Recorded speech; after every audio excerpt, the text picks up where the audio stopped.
Hey guys, welcome to my channel. I'm Greg. I'm going to go over Bitcoin here with you guys. And by the way, if you just signed here, do me a favor, drop a like, hit the subscribe button, help me grow my channel. And I know right now with Bitcoin going down, like nobody's going to want to watch this and stuff, and that's fine. Okay, so here's the deal. I want to reiterate this because I'm getting a lot of messages and asking me what am I doing, and I posted it over here on Twitter, on my Twitter page, what I am doing. I am at 95% cash. So when Bitcoin went down and did a bottom, I bought into a lot of coins and I saw the reaction that Bitcoin did, and it's looking weak. It's looking weak, guys. So I sold out a lot of those coins and just played the bounce. Um, that was like a risk I was willing to take just because how deep in the RSI it went, and played that bounce and went out. So now here's the thing that I want to make you aware of. Most people on Twitter are full of crap. You should be aware of that too. Okay. They're always posting their wins on their trades and showing their wins on Twitter. Okay. They don't ever show you their losses. Those folks, okay, they're like a gambler, right? Think about it. A gambler always tells you about their wins, but they don't tell you about their losses. Okay. So a while back, I worked at a convenience store. We sold lottery tickets. I saw it time and time again. You know, all the gamblers come in playing the scratch offs, doing this. They win their $500. They talk about how much they won and all this other stuff. Oh, look at this. I won. But at the same time, this guy spent like $1,500 to win that $500 freaking ticket, guys. So at the end of the day, it's the same thing, and you should know that by now too. Look at the pattern that went on. This SBF, the fiascos going on. Then you had the Luna guy, and then you had the these other ones. And what they do, they come out and they said, "Oh yeah, like FTX US." And what's this guy? A liar. He's a liar, guys. So you can't even trust the guy. He came out, oh yeah, everything's fine with FTX US. Completely solve it. You keep trading on there. You don't need to do anything. We're doing withdrawals. Everything's good, right? How many times? How many times? So look, I'm going to say this again. 99%. I'm going to say 90. I said 95% before. 99% of what you read on the internet, bull crap. It's bull crap. I'm telling you, it's bull crap. And on Twitter, okay, if those guys are full of crap, the Wonder Boy of crypto, SBF. Oh yeah, the Wonder Boy, right? If he's full of it, imagine all the other people are full of it. Okay, so I sold out a lot. I took a loss with Kusama. Kusama was a screw up. I took a little minor loss on EOS. It was a screw up. Okay. So those are the coins. Some coins. What are the coin I take a loss on? Trying to think off the top of my head. I took a loss on that. Trying to think, guys. EOS. What was what was another one? I can't think off the top of my head. Can't think of it off the top of my head. Oh, ICP. ICP took a loss on. I said, okay, let me just suss that out on ICP, guys. Okay. So took a loss there.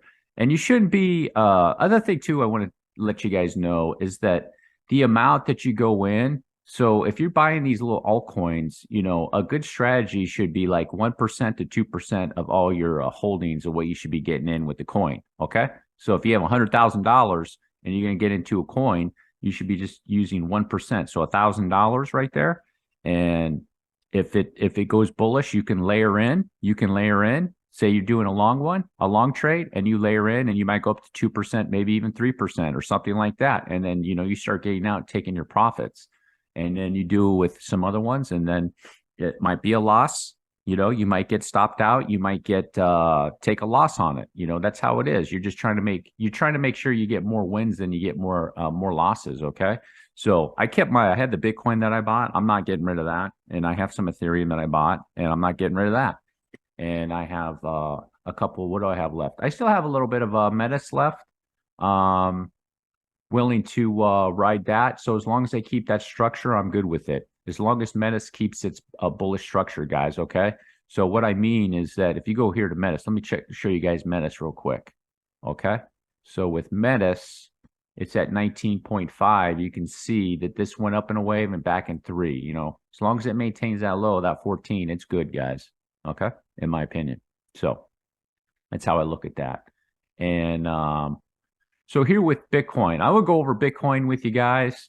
and showing you like this is an area. I made a video, posted on Twitter that I'm looking at this 14,900 to 700 or something like that. It could go down. Is it done? It could be, but I doubt it. Just looking at the wave that it's doing right now, it looks like it wants to go down again, guys. So right here, you can see on the 10-day chart that there's definitely momentum slowing up. And then here in the RSI, it still hasn't broken this wave down. Okay.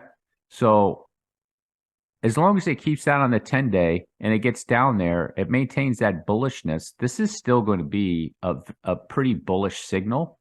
And it's also telling you the momentum slowing down, that it's coming down into this area to find that bottom down there somewhere. Okay. Go to a weekly chart. You have the same thing. There it is, most of momentum. And then it swung up and it's coming back around. And my phone making noise at me again. Oh, okay.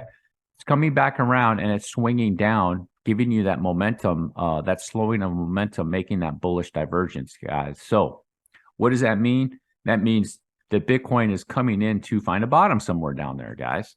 And that I'm going to be looking for some plays on some alts, okay, that have good sequences, and just to get a move over here and to play. So kind of like what it did right here, and then get this move right here. So once Bitcoin finds a bottom, even though it's going to go sideways, the signal is to some of the alts or smaller cap coins is that, okay, it's good. They can go up a little bit.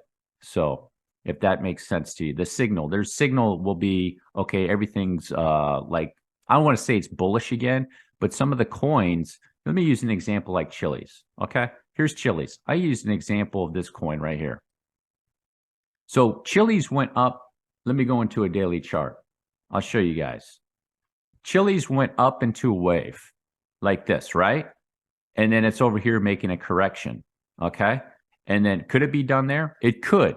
And it might play in here, and then, once everything's all done, it might come down a little bit more and rip out of there. But, at the same time, Chiliz could make, let's say this right here, this whole section is a correction. It came down and back up, right? So Chiliz could play in here some more, maybe go up a little bit and then come back down, maybe even break that low over here. And then once it's all done, then Chiliz starts getting out of there, guys, just like that. Okay, from this wave here, and then it's over here. So this whole thing ends up being a 2, and it made itself a base, and then Chiliz can rip out of there. You want to be aware of that, okay? And the other thing is, too, that will get frustrating, let you guys know that you want to prepare mentally for is, some like long type correction that could be going on with Chiliz, okay? Just as an example. So you want to play with coins that are in a bullish sequence. And plainly, this is on a daily chart. There's your highest peak right there. And that's from that peak to that peak, you have divergence on the daily chart that this is an impulse move. So I know that Chiliz is over here making a mess right now. Okay. And then it could come back down over here.